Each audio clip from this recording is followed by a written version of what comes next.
How's it going, guys? Welcome back. Today we are going to be going over our NHL 20 coin making guide, the fastest way we know this year to make coins. We got just a quick disclaimer. There is really no get-rich-quick scheme. It doesn't work in real life. It doesn't work in NHL. It's gonna be a grind no matter how you look at it, but there are different ways that you can efficiently make coins quicker and ways that you can grind in the long run to make coins. Regardless, making coins is not difficult in NHL. It just takes a little bit of motivation, a little drive. So we're gonna go in order today. I'm gonna try to go from the easiest ways to make coins as far as making coins and putting in the least amount of effort. Maybe you only have to do something 5 minutes for something 10 minutes compared to something that might take you 45 minutes to an hour a day, right? So we're going to start off with my favorite area in the game. Now, this might sound foolish if they change it this year, but it's comp seasons. I can't bring it up right now because we're in the pre-trial. We're not in the official game release yet.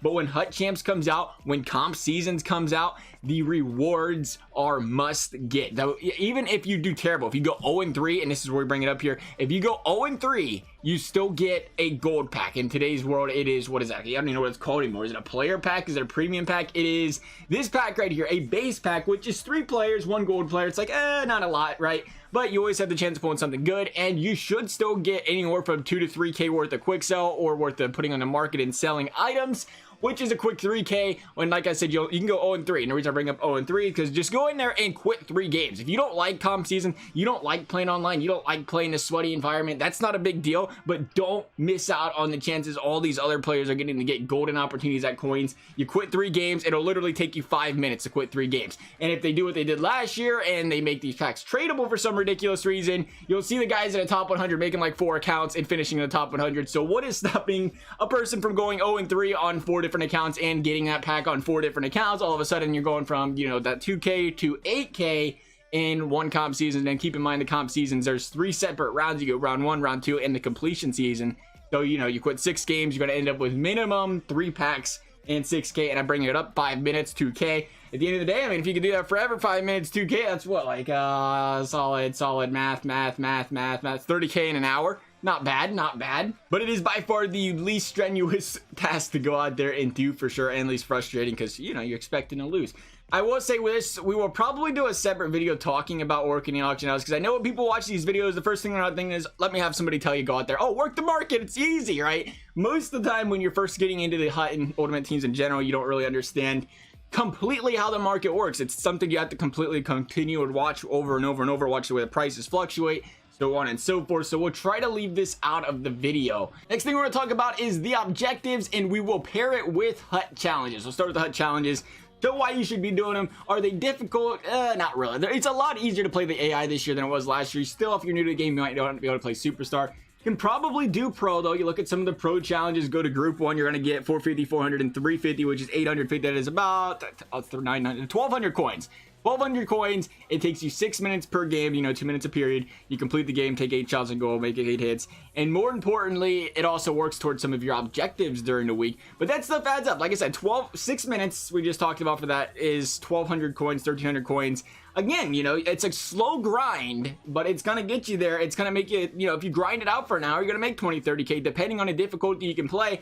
And you got to remember, like I said, there's no quick way to making coins. Until the quickest way probably to honestly make coins is either pulling something really good or working the market. But when you work the market, you're not going to be working the market with 2K and making 30K in an hour. You're going to need, you know, you're going to need a couple 100K to work with, and you can pick up steals, pick up cards cheaper, and you flip them down the road. That is a quick way to make coins, like I said, but you have to get there at first, and that's kind of what this video is about, is trying to get to that big coin balance where you can start flipping bigger cards and so on and so forth. But we talk about the objectives with the solo challenges, because you look at the objectives, again, it's another about 1,100 coins for every single daily objective you complete. Not every single daily objective, but every single daily 5 objectives that you get here. Complete 2 games, play a squad battles game, complete a Hut challenge, take 20 shots and goal. Easy stuff normally. Sometimes they throw in there, make you play an online game or something. Same can be said about the weekly stuff. Work towards your weekly stuff. There's a lot of coins laying around here. It looks like there's about 5, close to 6K laying here. And you get a 2-player gold pack. It's untradeable, but it can be good stuff to help your team. One thing you want to try to avoid the most you can at the beginning of the year is try not to buy the gold players, because the stuff's really overpriced right now. You're gonna be really regretting it a month from now. You're like, wow, my cards went down so much.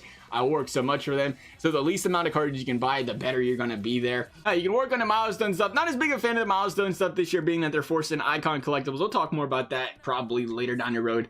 but at the same time, you have to play online games, so it's more of a grind this year compared to previous years. So I love I love objective, I love HUT challenges, but I think the hidden gem this year is squad battles. If you haven't played squad battles yet, you gotta play. Now, I've been testing things out around here. I played this game on rookie. I scored 5 goals, got 500 battle points. I played this game on all-star, I think, 1358.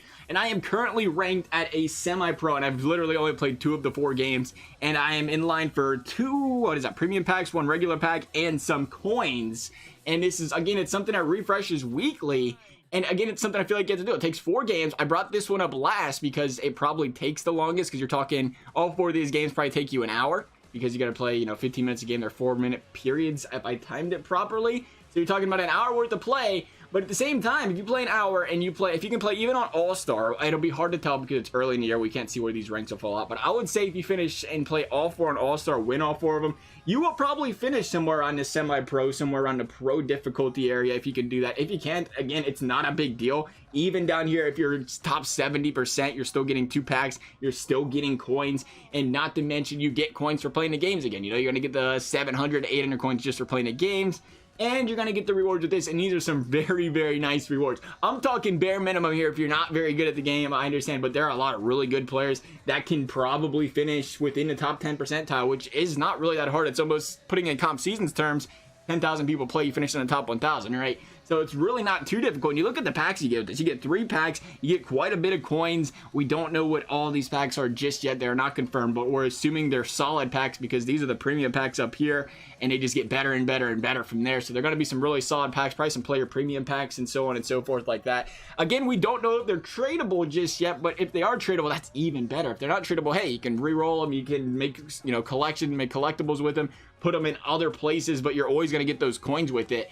So again, it's something, it adds up. It's got, like I said, this is a process. You're not just going to get it all done in one day. But I mean, if I was to put a number on it, to be completely honest, if you were to do these 3 things in a video consistently, I know you can't always do solo challenges, they're not always out there, but if you were to do that, I would be surprised if you did not come up with a bare minimum 100k a week. And 100k a week, especially in a game where stuff doesn't really go for like millions of coins like it used to. 100k a week, you're talking 400k in a month. First month of the year, you got 400k. All of a sudden, you're looking pretty good. 800k in 2 months, so on and so forth. And then, like I said, we can maybe at that point talk about investing in other cards, investing and working the market, flipping cards that way. And again, it's a bare minimum too. I mean, you look at some of the stuff you get here, you're bound to get something good at some point in time that goes for 10, 20k. That's going to boost up that balance even quicker as well. But that is our coin guide this year for making coins. Like I said, we would try to get something going about talking about the market, talking about player investment, talking about players to buy, and so on and so forth like that. This was just strictly coin based, though. I didn't want to talk about icons, I didn't want to talk about collectibles, but just strict coins being put into your account and seeing that balance go up. Hopefully you found this video helpful. As always, hope you guys enjoyed it. If you did, a thumbs up,